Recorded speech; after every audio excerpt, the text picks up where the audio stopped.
төрийн ажлыг гацааж болохгүй шүү дээ. Нэг талаасаа. Нөгөө талаасаа зарчмын байр сууриа бас илүү тодтогох цаг мөч гэж харж байгаа. Юу гэхээр парламентын спикер буюу парламентын дарга гэдэг бол гадаад үг хэлж байгаа уучлаарай хамгийн нейтрал хүн байх хэрэгтэй. Энэ бол хурлын дарга гэхээс илүүтэйгээр хурлыг зохион байгуулалт явуулж байгаа хүн гэсэн үг. Энэ утгаараа бол ямар нэгэн намын ямар нэгэн улс төрийн явцуу ашиг сонирхлыг гүйцэлдүүлэгч, илэрхийлэгч байж болохгүй л гэсэн зарчим. Хүн янз бүр удирдах болно. Зарим хүний характер, мэдлэг болсоор бол тухайн намдаа хэр зэрэг үнэн чайртай багаас хамаарат тий. Гэхдээ субъектив буюу хууль гэдэг бол хүний нэг үзмжийг тааруулахгүй зарчим явж явах хэрэгтэй. Тэр утгаараа ер нь альч нам зөвхөн Монгол Ардын намын тухайд яриаггүй шүү дээ.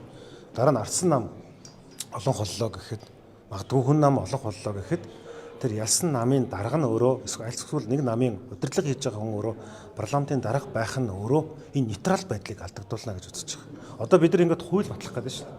Гэтэл хуулийг батлах гэж байгаа тэр процессыг удирдах байгаа хүн нь өөрөө аль нэг улс төрийн идэвхтэй үйлдэл хийгч хүн байх нь өөрөө Монгол улсын эрх ашигт нь бол тохиромжгүй гэж харж байгаа. Тэр утгаараа бол одоо юу гэдэг энд хизээ зааванд нь улс төрөө ярих уу, хизээ зааванд нь хууль батлах үйл явцаа удирдах уу гэдэг чинь өөрөө ялгаж залхахад их төвөгтэй бололтохгүй. Намын дарга бол тэр гүйц засаглаа толгойлж болно. Тэр бусад ажлуудаа хийгээд явж болно шүү дээ. Тэгэхээр энэ улсын хурлын дарга гэдэг бол та нар санаж байгаа бол Канадын улсын хурлын спикер тийм үү дарга тийм ёслол байгаа шүү дээ. Нөгөөх нь болохгүй гэж ингэж арагшаага улдан суунгууд хажуутлаас нь чирж байгаад нөгөө олон улсын нам буюу эсрэг хүчнийх нь бүлгийн дарга нар нь чирж авчираад суулгадаг шүү дээ. Тэгээ тэр нь ямар агуулгыг илтгэж байгаа юм бэ гэхээр энэ дээр бол хасар өндөр ёс зүйтэй дээрээс нь улс төрийн явц ашиг сонирхол юм уу ямар нэгэн зүйлийг илэрхийлэхгүй хүн байх хэрэгтэй гэж харж байгаа байхгүй. Тэр энэ утгаараа бол бид нар энийг бол нэр дэвшиж байгаа хүн зориулж ерөөсөө яриад байгаа юм биш. Өмнө нь ч гэсэн байсан. Би нэг зүйлийг хэлье. Та бүхэн бас сэтгүүлчид бас энэ дээр бас анхаараарай. Монгол Улсын хөтөлбөрийн баатар Гавьяа тогш Бирагийн Чимэдгой Монгол Улсын их хурлын дарга буюу спикер хүн ямар байх ёстой вэ гэсэн юм хоёр хуудас тэмдэглэл бичсэн байд. Би ингэ гişүүдтэй ч гэсэн хэлж байгаа. Тэрийг бүгдээрээ нэг уншичмаар байгаа маа. Тэн дээр бол яг энэ спикер хүний шалгуурыг маш тодорхой бичсэн байхгүй. Тэрийг ч гэсэн бас төмөө олон түгээвэл зүгээр байгаа.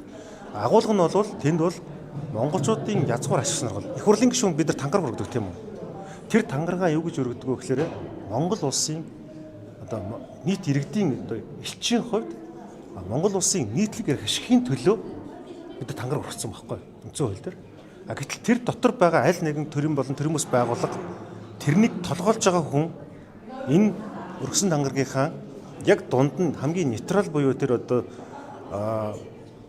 төвийн байр суурь илэрхийлэх нь өөрөө боломжгүй болгож байгаа маа гэж харж байгаа. Урд нь бас хоёр чудаа энэ тохиолдол гарч ирсэн. Тэр бол бас зөв биш кейс байсан юм байна. Зөв биш үйл явдал байсан юм байна гэдэг бид нар харсан.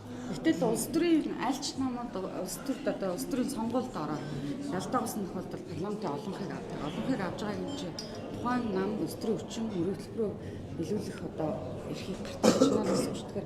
Та асуултанда яг зөв хариулж байна. Та асуултаа яг зөв асуучлаа л да. Өөрөлдвөл та яг зөв хэлж штэ. Мөрөгдөлбөр хэрэгжүүлэх гэж. Мөрөгдөлбөр хэрэгжүүлэх хэний үүрэг вэ? Засгийн газрын үүрэг гэхгүй юу?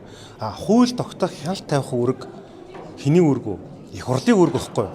1726 онд бичигдсэн хуулиудын амин сүнс хэмээх Шарль Луи Монтескегийн номон дээр байдаг анх ихэлсэн check and balance буюу засаглалын харилцан тэнцвэртэй байх онлын дагуу гүйцэтгэх эрх мэдэл хууль тогтоох эрх мэдэл шүүх эрх мэдэл 3 болоод тусдаа байх хэрэгтэй гэж харилцан бие биенийгээ хянж авах хэрэгтэй. Яг та энэ онлын дагуу зөв хэлж штэ.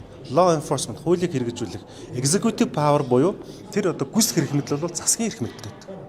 Гэтэл парламент бол хуулийг тогтоож хянах гэж байгаа утгаараа нөгөө хууль тогтоох энэ хоёр чинь холилдоход энэ өөрөө зөрчил үүснээс үрдэж байгаа байхгүй. Тэр онлын хувьд энэ өөрөө тийм нэг тал руугаа шийдэгдсэн асуудал биш ч гэсэн би итгэл үнэмшлийнхээ хувьд бол энэ бол боломжгүй зүйл юм байна. Яг хүчнэд хийлээ гэж бодъё. Хүчнэд явлаа гэж бодъё. Энэ удаадаа улс төрийн нөхцөл байдал юм байна гэд явлаа гэж бодъё. Гэхдээ энэ урт хугацаанд Монгол сайн зүйл авчрахгүй гэж харж байгаа.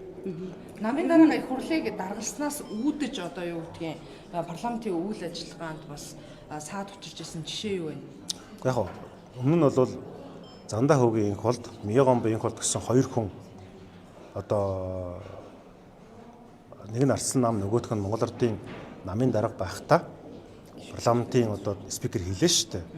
За тэгээ эндээс бол одоо яг эрх мэдэл хуваарлах онолын дагуу нөгөө хууль тогтоох байгууллага маань удирдах байгаа хүн маань хурлыг дараалах ёстой хүн маань улс төрийн зайлшгүй идэвхтэй үйл ажиллагаа явуулах болчихж байгаа байхгүй. А зайлшгүй идэвхтэй үйл ажиллагаа тэр хүний сайн муу мэдлэг боловсрол эрхтэй эмхтэйгээс хамаагүй шүү.